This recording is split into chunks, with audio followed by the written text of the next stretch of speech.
अस्सलाम वालेकुम स्टूडेंट्स, उम्मीद करती हूँ आप सब बिल्कुल खैरियत से होंगे।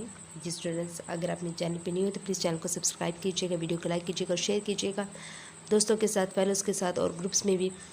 जी स्टूडेंट्स, आज हम मैक्रो इकोनॉमिक्स के 403 के लेसन नंबर 8 को रीड करेंगे, closed economy market clearing model, जो कि हमारे पास पिछले लेक्चर नंबर 7 से जो है वो कंटिन्यूड है वही टॉपिक।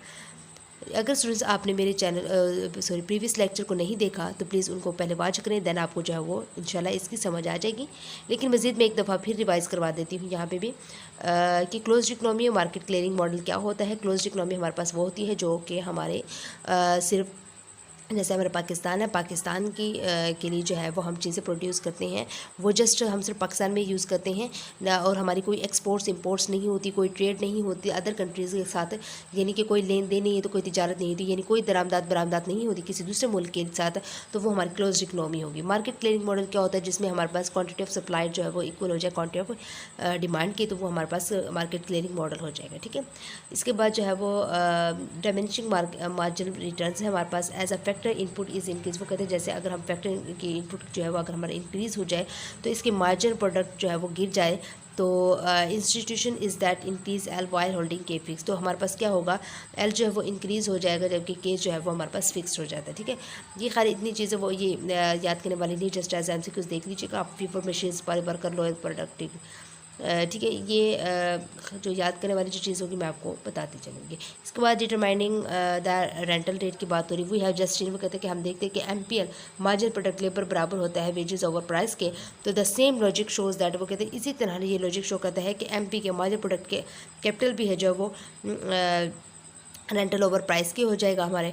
तो डायमेंशनिंग रिटर्न्स, ये स्टूडेंट्स आपने जो मैंने हाईलाइट किया एज MCQs आपने याद कर लेने चीज़ें। ठीक है, डायमेंशनिंग रिटर्न्स टू कैपिटल की बात करें तो MP के अगर हमारे पास डिक्रीज़ हो रहा है तो सिंपल हमारा जो कैपिटल है वो क्या हो जाएगा, इंक्रीज़ हो जाएगा। तो MP के curve is the firms demand curve for renting capital, firms maximising profit by choosing case that MP के इज इक्वल टू R/P आ जाएगा। ठीक है, जो बस इसमें जो स्टूडेंट्स याद करने वाली जो चीज़ है ना, ये आपके पास ये चीज़ होगी, एक ये हो जाएगी, ये जो है वो आपके पास एज MCQs कर लेंगे। ठीक है, इसके बाद new classical theory of distribution क्या होता है, वो कहते हैं ये थ्योरी जो है वो इसकी जो स्टेटमेंट है वो बयान करती है कि each factor input is based it's marginal product. वो कहते हैं कि जो हर हमारे पास फैक्टर इनपुट है, ठीक है, उसकी जो मार्जिनल प्रोडक्ट है वो जो पेड होता है। ठीक है, जारी बात है कोई भी चीज़ आप जो है वो काम करते हैं, आप कोई प्रोडक्ट जो है वो प्रोड्यूस करते हैं, कोई भी चीज़ प्रोड्यूस कर रहे हैं, तो उसके लिए जो आप कैपिटल्स और लेबर्स को जो है वो यूज़ कर रहे हैं तो उनको जो है वो आप पेड करते हैं, उनको ज़ाहिर बात है पैसे देंगे तो वो हमारा काम करेंगे, तब देन ही हमारी कोई चीज़ प्रोड्यूस हो सकती है। तो ये हमारे पास इसकी जो है वो डिस्ट्रीब्यूशन मार्जिन प्रोडक्ट की new classical theory of distribution है।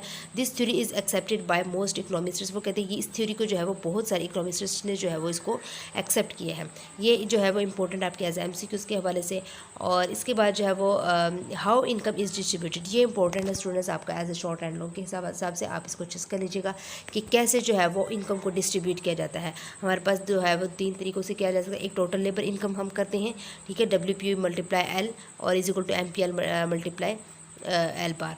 इसके बाद टोटल कैपिटल इनकम होगी R/P multiply K is equal to MPK multiply K bar. और if production function has a constant terms to scale then Y bar is equal to MPL multiply L bar plus MPK multiply K bar. ठीक है, तो ये जो students आपने अच्छे से याद कर लेना है। आई होप सो आपको जो है वो मेरे लेक्चर की समझ आती होगी। अगर कोई भी मसला हो तो आप मुझे कमेंट बॉक्स में बता सकते हैं। आज के जो लेसन नंबर 8 में था कोई इतना ज़्यादा कॉन्सेप्चुअल चीज़ें नहीं थी जो मैं आपको अच्छे से करवाती। ठीक है, तो बहुत बस जो ज़रूरी चीज़ें थी वो मैंने आपको बता दी कि हाईलाइट जो कि आपने क्या क्या चीज़ें याद करनी है, और आई होप आपको समझ आ गई होगी। जी तो स्टूडेंट्स, आप जो है वो हम मिलेंगे अपने नेक्स्ट लेक्चर के साथ। उस वक्त के लिए आप मुझे इजाज़त दीजिएगा। अल्लाह हाफिज़, टेक केयर।